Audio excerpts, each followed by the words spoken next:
Hello everyone, welcome to aspirant exam study. मैं विजय ठाकुर अपने channel पर आप सभी का स्वागत करता हूं। आज की हमारी क्लास एक लेटेस्ट न्यूज़ के साथ है। उजला का सुप्रीम ऑर्डर सुप्रीम कोर्ट की तरफ से अपलोड कर दिया गया है। आप वेबसाइट पर जाकर देख लीजिएगा। मैं भी कुछ देर में अपने टेलीग्राम चैनल पर उसे अपलोड कर दूंगा। PDF आप उसकी देख सकते हैं। फिलहाल अभी के लिए जो ज़रूरी है वो मैं लेके आया हूँ, और जो शॉर्ट में और ईजी माध्यम से आप जो चीज़ें समझ सकें कि ऑर्डर कॉपी क्या है, उसमें क्या कहा गया है, वो मैं समझाऊंगा बहुत ही शॉर्ट में। ज़्यादा टाइम नहीं लूँगा आपका। उसके बाद बात होगी लेखपाल का फाइनल निर्णय, जो कि कोर्ट केस से सब चल रहा है, वो कब तक निपट सकता है और रिजल्ट कब तक इसका आ सकता है। उसके बाद कुछ जो एग्ज़ाम्स होने वाले हैं आने वाले महीने में, तो उसमें बात होगी ARO के एग्ज़ाम डेट की। इसरो एग्ज़ाम का भी डेट आ गई है। EMRS का एग्ज़ाम 17 से स्टार्ट है, लगभग आप देख ही रहे हैं 16-17 से, तो वो भी दिखा दूंगा मैं अभी। और जूनियर असिस्टेंट की टाइपिंग और नया इसका एग्ज़ाम कब तक हो सकता है 55-12 पोस्ट के लिए, वो देखेंगे। रेडियो ऑपरेटर पुलिस की कब तक क्या एग्ज़ाम है, तो सारी चीज़ें देखेंगे। चैनल पर न्यू तो प्लीज़ सब्सक्राइब कर दीजिएगा। और चलिए क्लास स्टार्ट करते हैं। पहले अब हमारी क्लास स्टार्ट ही उज्ज्वला क्वेश्चन से होगी, जो कि सुप्रीम ऑर्डर ने सब कुछ बदल के रख दिया था। ज़्यादातर लोगों के उलटफेर का शिकार हुए हैं, और काफ़ी लोगों के लिए खुशखबरी है, तो काफ़ी लोगों के लिए ये दुख की भी बात रही कि वो लोग हटेंगे या बढ़ेंगे। वो आयोग की जो नोटिस जारी होगी उससे पता चलेगा आपको। फिलहाल यही है कि काफ़ी लोगों के लिए सुखी और काफ़ी लोगों के लिए दुखी चीज़ें हैं। चलिए देखते हैं आगे क्या है। उज्ज्वला का सुप्रीम ऑर्डर सबसे पहले मैं दिखाता हूँ, शॉर्ट में दिखाऊंगा, और जो आपके लिए काम की समझने की चीज़ें वही बताऊंगा। कौन वकील, क्या हुआ क्या नहीं, ये सारी चीज़ें फालतू की चीज़ें नहीं बतानी है मुझे। एग्जैक्टली क्या है कोर्ट ने कहा है, क्या माना है, वो बताऊंगा बस। तो चैनल पर बने रहिए। देख लीजिए, जैसे अपलोड किया गया है सुप्रीम ऑर्डर है सुप्रीम कोर्ट की तरफ से। पिटिशनर्स और इन सबके नाम दे रखे हैं, versus the state of Uttar Pradesh and others. देख सकते हैं श्री धर यादव एंड अदर्स के पिटिशनर्स थे। चलिए देखते हैं नेक्स्ट रिस्पॉन्ड करने वाले और जिसने पिटिशन डाली थी उसके बारे में है ये। चलिए अगला देखते हैं क्या है इसमें जो मेन चीज़ है। सबसे पहले जो 2 है मार्क, वो समझते हैं क्या है। देख सकते हैं कि 3 देखिए। सबसे पहले the short issue for consideration is whether is question number 88 of booklet series F series के बुकलेट्स जो थी उसके ऊपर रिव्यू किया गया था। जैसे देख सकते हैं, appointment revenue lekhpal is the state of Uttar Pradesh. The correct answer would be option A D। The set question 88 and option are reproduce below. तो देखिए 88 क्वेश्चन F सीरीज में। चलिए वो देखते हैं फिर बताते हैं। क्वेश्चन ये था जो लिखा हुआ है आपके सामने, देख लीजिए। Which of the following scheme is for prevention of trafficking and rescue, rehabilitation and reintegration of victims of trafficking and commercial sexual exploitation लिखा है। और उसके बाद देखते हैं इसका ऑप्शंस क्या दे रखे हैं। देख सकते हैं ऑप्शन भी दे रखा है, उज्ज्वला स्कीम, आजीविका स्कीम है, Ustad scheme and none of this.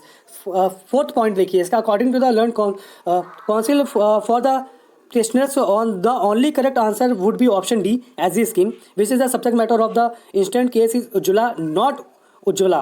देख लीजिए यही एक पॉइंट है जहाँ पे ऑप्शन चेंज किया गया है। ये देखिए स्पेलिंग और ये देखिए स्पेलिंग। यहाँ पे आपको स्टार्टिंग की 4 देखिए, यहाँ UJJA जिस योजना के बारे में कहा गया है क्वेश्चन में, वो ये योजना है। और जो लिखा क्या गया है, ये लिखा गया है। तो A नहीं रहने की वजह से ये योजना कुछ और हो जाती है। इसी को चीज़ को सुप्रीम कोर्ट ने दे के पलटी मारी है क्वेश्चन पे। देख लीजिए। उसके बाद देख लीजिए क्या लिखा है आगे, यहाँ से देखिए। उसके बाद लिखा है it was submitted that Ujjwala not Ujjwala are 2 different scheme and thus there can not be any confusion that the only answer is D none of this. इसीलिए कोई कन्फ्यूजन नहीं है इसके सुप्रीम कोर्ट के मन में ऑप्शन D जो उन्होंने दिया है उसके बारे में। और एक चीज़ और भी बता दूं मैं इंग्लिश का। चलिए इंग्लिश पर भी दिखाता हूं मैं आगे इसमें क्या है आगे में ऑर्डर। बाद हम अपने 5वें पॉइंट पे आते हैं। देखिए 5वें पॉइंट पे क्या लिखा है, जो इंग्लिश वर्जन का मैं बता रहा हूँ वही चीज़ इसमें भी मार्क की गई है। देखिए, learned counsel appearing for respondent number 2 and 3 Uttar Pradesh subordinate service selection commission 2 का stand that as per the expert. सबसे पहले जो रिव्यू किया गया था उस पे एक्सपर्ट पे, तो एक्सपर्ट पे सबसे पहले जो निचली अदालत में गया था सिंगल, यहाँ से देखिए आप समझने की कोशिश करिएगा 2 से।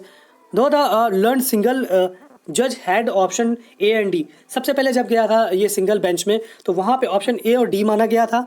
ठीक है, उसके बाद बच्चे फिर गए थे। उसके बाद देख लीजिए, but in the view of expert saying option A।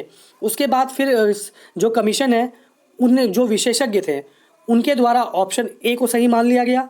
सबसे पहले सिंगल जो बेंच है उन्होंने AD माना। उसके बाद जो UPSC है उन्होंने अपनी तरफ से क्या दिया, जो एक्सपर्ट की कमेटी बैठाई उन्होंने जो रिव्यू किया वो उन्होंने A माना था।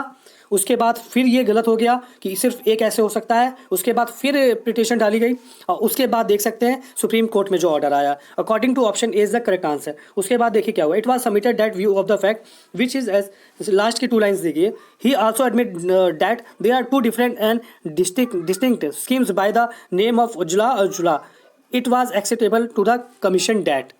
के बाद जो पिटीशन डाली गई थी उसमें कहा गया था कि हिंदी वर्जन इसका सही है और उसमें उज्ज्वला तो ऐसे ही लिखा जाता है। तो देखिए उस पर क्या कहा है कोर्ट ने, उस पर देखिए यही एक निर्णय जो पलटा है इंग्लिश वर्जन की वजह से, वही चीज़ें है, देख लीजिए। Learned counsel for the petition submit that issue with regard to there being a common Hindi word, Hindi name which covers Ujjwala and instructions in the same booklet where that if there is any sort of mistake either of printing में factual और nature of Hindi English, मतलब simple सा समझ लीजिए अगर किसी भी तरह की आपके क्वेश्चन पेपर में स्पेलिंग में या वर्ड में किसी तरह की भी त्रुटि होती है तो जो इंग्लिश वर्जन है उसी को ही बेस माना जाएगा और उसी को ही सत्य मान के उस पर ही कार्रवाई की जाएगी। तो वही चीज़ इसमें लिखी है कि जो इंग्लिश है वहाँ पे सही लिखा हुआ है कि ये जे और WA करके नॉट, और हिंदी में तो दोनों को वैसे ही लिखते हैं। तो उन्होंने कहा हिंदी में हम नहीं मानेंगे क्योंकि इंग्लिश बेस्ड होता है और उसी पे ही हम अपना निर्णय देंगे।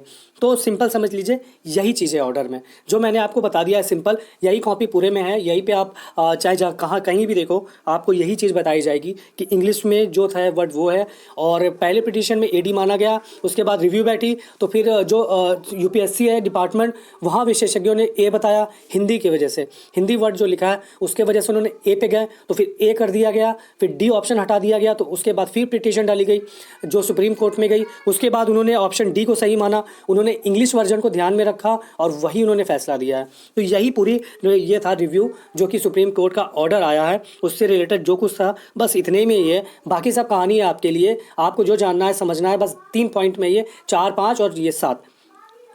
उसके बाद जो आपके लिए सबसे बड़ी समझने की चीज़ है कि लोग क्यों कह रहे हैं कि थर्ड लिस्ट आएगी, क्यों इस पर इतनी हो हल्ला चल रहा है कि थर्ड लिस्ट जरूर आएगी। देख लीजिए जो पॉइंट 9 है उससे काफ़ी हद तक आप समझ जाएंगे। देख लीजिए it goes without saying that entire result, देख लीजिए entire result has to be reevaluated by the commission in terms of present order.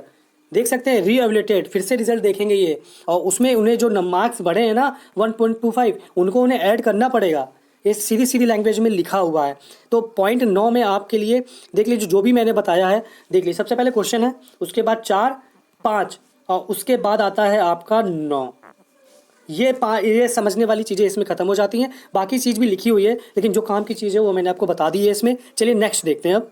चलिए मेनली मुझे इसी के लिए आपको बताना था क्योंकि ऑर्डर अपलोड हुआ है तो तुरंत बताना था। चलिए देखते हैं लेखपाल का फाइनल रिजल्ट। देखिए लेखपाल का फाइनल रिजल्ट जो आपका है जनवरी में होगा, अब दिसंबर में नहीं होगा क्योंकि काफ़ी उलटफेर के बाद अभी फिर सोलर पे भी हमें उलटफेर देखने को मिलेगा। तो उसके बाद हमें ये रिजल्ट जनवरी लास्ट तक जाता दिख रहा है, पहले नहीं आएगा।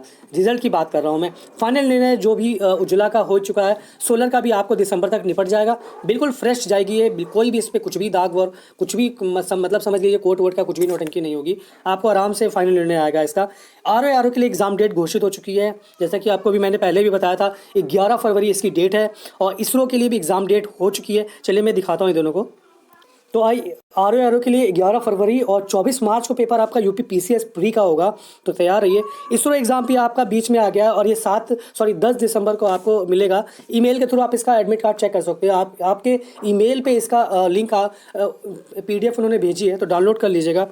और बाकी रही EMRS का एग्ज़ाम आपको 16, 17, 18 और 2 शिफ्ट में है। और आगे जो सेक्शन वाइज चलिए दिखा देता हूँ मैं आपको। ये देखिए एग्जाम डेट आपका है EMRS का 16, 17 और 23, 24 को है। 4 दिन होगी, 2 शिफ्टों में एग्जाम होगा और इवनिंग और मॉर्निंग शिफ्ट होगी। तो जो भी रहेगा आपका एडमिट कार्ड जल्दी जारी कर दिया जाएगा। चलिए नेक्स्ट देखते हैं। जूनियर असिस्टेंट 1262 के लिए टाइपिंग देखें तो टाइपिंग जो रिजल्ट है बहुत जल्दी जारी हो सकता है, इसका दिसंबर लास्ट में हो सकता है और जनवरी मिड में 15 जनवरी के बाद इसका हो सकता है टाइपिंग। और जो जूनियर असिस्टेंट 55-12 पोस्ट के लिए इसका एग्ज़ाम आपको लंबा दिखेगा, फरवरी लास्ट या मार्च में हो सकता है, ये जैसे इलेक्शन होगा उस पर डिपेंड होगा ये। तो जैसा रहेगा मैं बताऊँगा आपको। पुलिस रेडियो ऑपरेटर की बात करें तो ये 15 जनवरी के पहले इसका रिजल्ट से संबंधित आपको सूचनाएँ एग्ज़ाम से संबंधित आपको सूचनाएँ दिख जाएंगी और आपका एग्ज़ाम भी 15 जनवरी के आसपास देखने को मिलेगा। तो तैयारी अपने आप करते रहिए, जो खबरें आ रही हैं वो 15 जनवरी के आसपास ही आ रही हैं। तो जैसा रहेगा मैं अपडेट कर दूंगा, चैनल पर बने रहिए और लास्ट तक देखिएगा और न्यू तो प्लीज़ सब्सक्राइब कर दीजिएगा। चलिए आज के लिए इतना ही, मिलते हैं नेक्स्ट वीडियो में बहुत जल्दी। धन्यवाद।